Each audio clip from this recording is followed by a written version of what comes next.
दोस्तों, क्या सुप्रिया सुले बनेंगी मंत्री और अजीत पवार शरद पवार मिल जाएंगे एक साथ? एनसीपी संभालेगी महाराष्ट्र की बागडोर और यहां की राजनीति। ये अटकलें क्यों तेज हो रही है दोस्तों? आपको पता है कि पिछले कुछ दिनों से शरद पवार और अजीत पवार की एक होने की अटकलें लगातार लगाई जा रही हैं। न सिर्फ इनके दल के नेता बल्कि अब तो परिवार के लोग भी पब्लिक में, जनता में आकर के, मीडिया में आकर के ये कह रहे हैं कि अब दोनों परिवार को एक हो जाना चाहिए। और ऐसे में सुप्रिया सुले बीजेपी के बड़े नेता देवेंद्र फडणवीस की तारीफ करती हुई भी नजर आती हैं। और इन सबके बीच अटकलें अब तेज हैं कि कुछ बड़ा हो सकता है महाराष्ट्र की राजनीति में।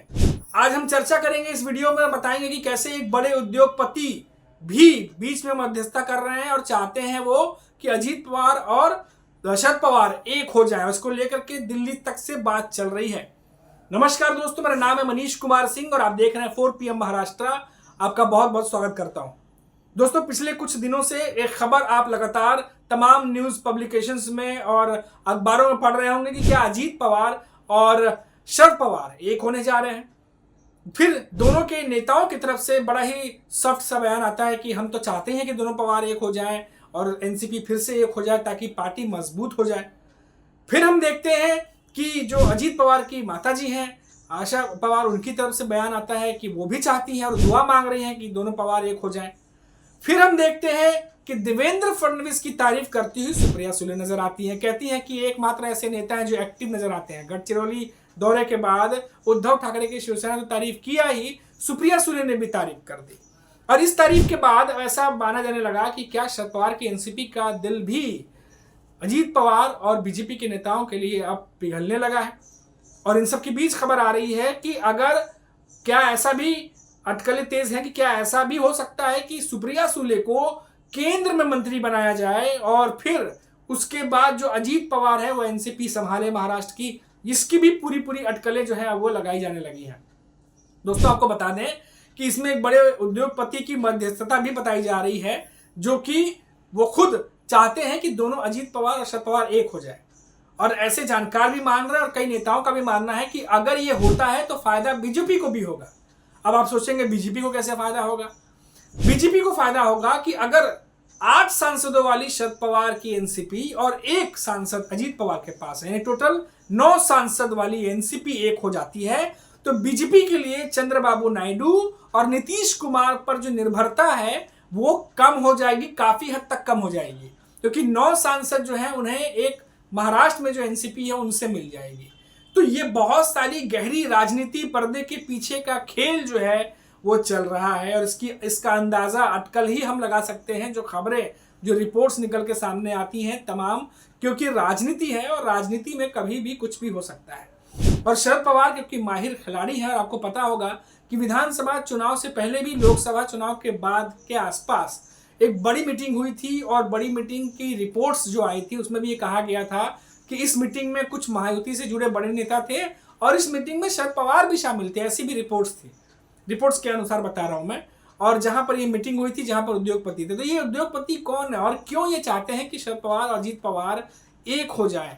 और इसका राजनीतिक फायदा तो मैंने आपको बता दिया कि अजीत पवार क्योंकि बीजेपी के साथ है और एक होने पर ज्यादा फायदा तो अजीत पवार को तो होगा, लेकिन बीजेपी को ज्यादा फायदा होगा, क्योंकि एक तो अजीत पवार वैसे भी बीजेपी के साथ रहते हुए कोई बहुत ज्यादा जो है बार्गेनिंग वो बीजेपी के साथ नहीं करते हैं, अक्सर देखा गया है। तो ऐसे में एक मजबूत पार्टी अगर जो है गठबंधन में आ जाती है तो कहीं ना कहीं अजीत पवार जो है मजबूत होंगे, एकनाथ शिंदे के मुकाबले ज्यादा मजबूत हो जाएंगे और साथ ही साथ बीजेपी के लिए बड़ा फायदेमंद जो है ये सौदा होगा। इसीलिए माना जा रहा है कि इसमें दिल्ली के भी कई नेता इस बारे में जानकारी इकट्ठा कर रहे हैं बीजेपी के, और आला कमान तक भी ये बात पहुंची हुई है, ऐसी खबरें आ रही हैं।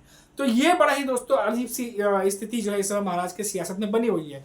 अब देखिए, जरा समझने वाली बात है कि शरद पवार की जो एनसीपी है, पहले लोग ये कह रहे थे, जानकार ये कहते कि तो नामुमकिन है, लेकिन अब जानकार ये कह रहे हैं कि नामुमकिन तो नहीं कह सकते, मुश्किल जरूर है कहते हैं, लेकिन नामुमकिन नहीं है। और ऐसे में ये माना जा रहा है कि शरद पवार की जो एनसीपी है वो अब उस तरीके से परफॉर्म नहीं कर पाई विधानसभा में जिस तरीके से उम्मीद की जा रही थी, और लंबे समय तक राजनीति में बिना सत्ता के, वो भी क्योंकि शरद पवार भी अब 84 ईयर्स के हो गए हैं, और ऐसे में शरद पवार की एनसीपी उतनी मजबूत इस समय दिखाई नहीं दे रही जिस तरह से विधानसभा चुनाव में उनकी हार हुई है जिस तरीके से। हालांकि अब कारण जो भी एनडीए गठबंधन कहे, ईवीएम कहे या कुछ और कहे, हालांकि लेकिन जो रिजल्ट है उसके मुकाबले तो शरद पवार की एनसीपी उस तरीके से परफॉर्म नहीं कर पाई जितनी उम्मीद जताई जा रही थी। तो ऐसे में जो कमजोर पड़ी एक तरीके से शरद पवार की एनसीपी है, उसमें जान कैसे फूकी जाए, क्या रणनीति अपनाई जाए। हालांकि अभी आने वाले समय में 2-3 दिन बाद शरद पवार एक बड़ी बैठक करने वाले अपने नेताओं के साथ में, और इस बैठक के बाद ये उम्मीद जताई जा रही है कि कुछ बड़ा फैसला शरद पवार जो है वो सुना सकते हैं, ले सकते हैं। लेकिन इन सब के बीच में जो नई थ्योरी निकल के सामने आई है, कह सकते हैं नई जो कहानी कह सकते हैं तरीके से सामने आ रही है कि सुप्रिया सुले को जो है अगर केंद्र में मंत्री पद दे दिया जाए या बड़ा विभाग मिलता है, ऐसी जब अटकलें अब चल रही हैं, तो क्या ऐसे में जो शरद पवार की एनसीपी है क्या वो अजीत पवार से हाथ मिला लेगी?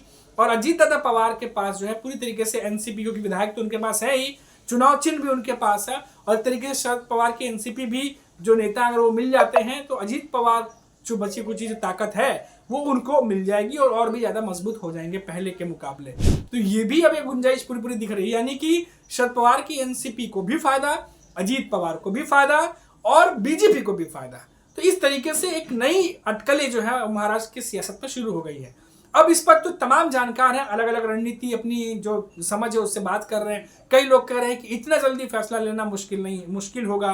कई लोग ये कह रहे हैं कि क्योंकि महाराष्ट्र में सरकार बन चुकी है और इस तरीके से बनी है कि अभी फिलहाल कोई खतरा नजर नहीं आ रहा महाराष्ट्र सरकार को, तो ऐसे में क्या शरद पवार कोई बड़ा फैसला कर सकते हैं? क्योंकि चुनाव के दौरान भी उन्होंने कहा था कि हो सकता है कि जल्द ही वो राजनीति से दूरी बना लेंगे, डायरेक्ट नहीं बल्कि इनडायरेक्ट रूप से एनसीपी के साथ रहेंगे।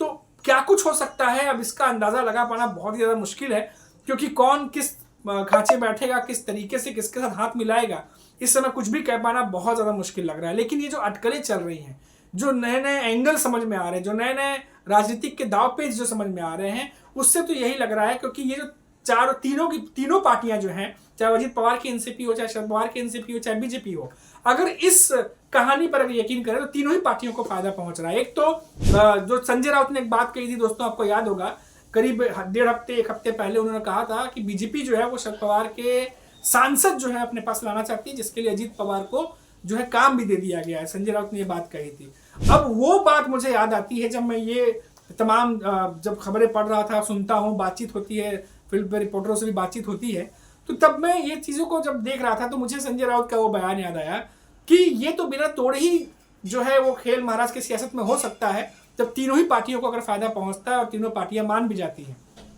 तो इसमें तो तोड़ने की बात ही नहीं आएगी। लेकिन हाँ, ये जरूर होगा कि शरद पवार के सांसद अजीत पवार के पास जाएंगे और इसका फायदा बीजेपी को मिल जाएगा, जो कि संजय राउत एक तरीके से कह रहे थे।